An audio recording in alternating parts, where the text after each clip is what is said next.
Antes de las criptomonedas, antes de que la gente pagara millones por el JPG de un mono aburrido, existió la estafa original, la madre de todas las burbujas.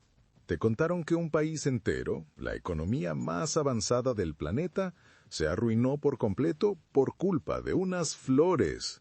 Bueno, hoy vas a descubrir que esa historia, la que te repiten en todos los libros de economía, es una de las mentiras más grandes y mejor contadas de la historia.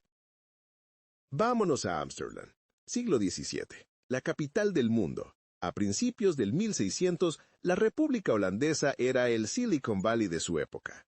Se acababan de independizar de España, su compañía de las Indias Orientales estaba imprimiendo dinero a lo loco y básicamente inventaron el capitalismo moderno. Bolsas de valores, contratos, futuros, acciones, todo. Ámsterdam no era una ciudad de nobles de apellido antiguo, era una ciudad de nuevos ricos. Mercaderes, capitanes de barco y especuladores que vivían en mansiones gigantescas frente a los canales. Y en medio de esta fiebre de oro y comercio, te cuentan una historia. Es un clásico. Un marinero, un tipo cualquiera, termina un negocio con un mercader millonario. El mercader, para mostrarle lo generoso que es, le regala un arenque para su desayuno. Uno. El marinero piensa, gracias, genio, con esto no alimento ni a mi pulga. Y mientras el mercader mira, ve una cebolla en la mesa, y sin pensarlo dos veces, se la mete al bolsillo. Un simple condimento para un pescado miserable. Técnicamente es un robo, sí, pero vamos, es una cebolla. Un rato después, mientras el marinero se termina su desayuno robado, el mercader lo encuentra. Pero no viene solo. Trae a una turba enfurecida. Lo agarran, lo arrastran por las calles y lo tiran en una celda. Y ahí, confundido y apaleado, el pobre tipo se entera de su crimen. Resulta que la cebolla que se comió no era una cebolla. Era un bulbo de tulipán Semper Augustus, una de las flores más raras y codiciadas del planeta. Su valor, 3.000 florines. El mercader, indignado, gritaba que con eso podía darle un banquete al príncipe de Orange y a toda su corte. ¿Por qué tanto escándalo por una flor? Porque los Países Bajos supuestamente estaban hundidos en la locura de la tulipomanía. La versión oficial de esta historia, la que todos repiten como loros, viene de un libro de 1841 escrito por un periodista escocés llamado Charles Mackay. Un libro con un título tan sutil como Delirios populares extraordinarios y la locura de las masas. Súper imparcial, ¿no? Según Mackay, en 1635, a los holandeses ricos les dio por los tulipanes. Se obsesionaron. Era la moda del momento. Tener un tulipán raro era la prueba de que habías triunfado en la vida. Especialmente las variedades más exóticas, el Virdei, el Almirante de Almirantes y sobre todo el legendario Semper Augustus. Estos no eran tulipanes comunes. Tenían diseños únicos, casi psicodélicos, que cambiaban con cada floración. Cada bulbo era irrepetible.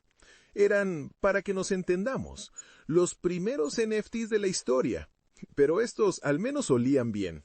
Y sus precios, claro, se fueron a la luna. Al ver esto, los inversores prudentes dijeron, oye, las flores estas suben más rápido que mis deudas, y se metieron de cabeza. Después de todo, si comprabas un bulbo hoy y lo vendías mañana, te ganabas una fortuna fácil. Para 1636, la cosa se descontroló tanto que la gente ya ni necesitaba ver la flor.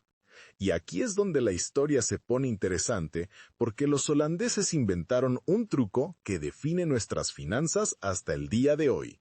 Normalmente, si querías un tulipán, comprabas la flor o el bulbo en la temporada de floración, para saber qué demonios estabas comprando. Pero eso era muy lento, muy aburrido para gente con ganas de hacer dinero rápido. Así que los especuladores empezaron a vender contratos a futuro. Ya no comprabas el tulipán, comprabas un papelito que te daba el derecho a comprar un tulipán específico cuando floreciera el próximo verano. Estabas invirtiendo en tulipanes del futuro. Pero la locura no paró ahí. La gente empezó a intercambiar los papelitos. Un contrato podía cambiar de manos 10 veces en un solo día, inflando su precio en cada transacción. Ya no importaba la flor, solo importaba encontrar a alguien más tonto que tú a quien venderle el papel más caro. Era un juego de la papa caliente con un trozo de papel que prometía una flor que nadie había visto. Y aquí es donde, según cuenta la leyenda, la que te repiten en los libros, todo el país se volvió loco. Te dicen que carpinteros hipotecaban sus herramientas, desollinadores apostando los ahorros de su vida. La historia oficial nos cuenta de absurdos increíbles. Por ejemplo, que un botánico inglés fue a la cárcel solo por cortar un bulbo para estudiarlo. O la historia, probablemente exagerada, de un tipo que cambió su cervecería, un negocio increíblemente rentable, por un solo bulbo de tulipán. El mundo, nos aseguran, había creado su primera burbuja financiera. Y en febrero de 1637, como era de esperar, explotó. La historia nos cuenta que fue una catástrofe.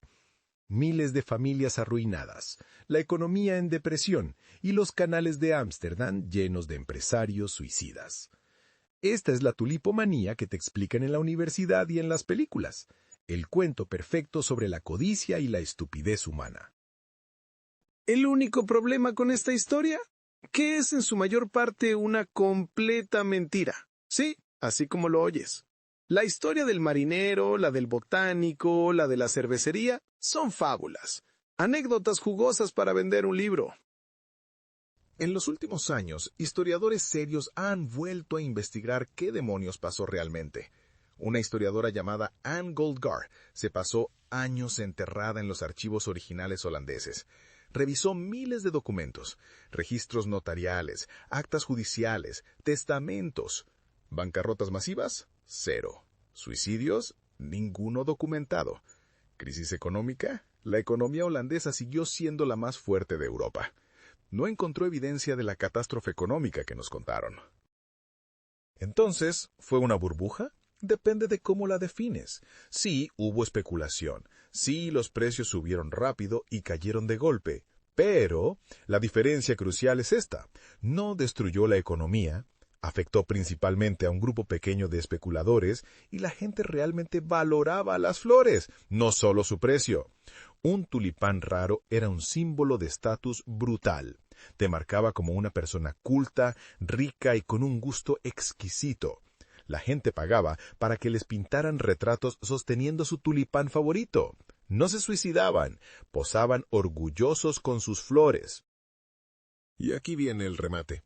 Si te pido que pienses en Holanda, ¿qué imaginas? Seguro que molinos de viento, zuecos de madera y campos interminables de tulipanes, ¿verdad? Pues prepárate. Los tulipanes ni siquiera son originarios de los Países Bajos. Vienen de Asia Central. Llegaron a Holanda muy poco antes de que empezara toda esta supuesta locura. La historia de cómo una flor de las estepas de Kazajistán terminó convirtiéndose en el símbolo de una nación es increíble.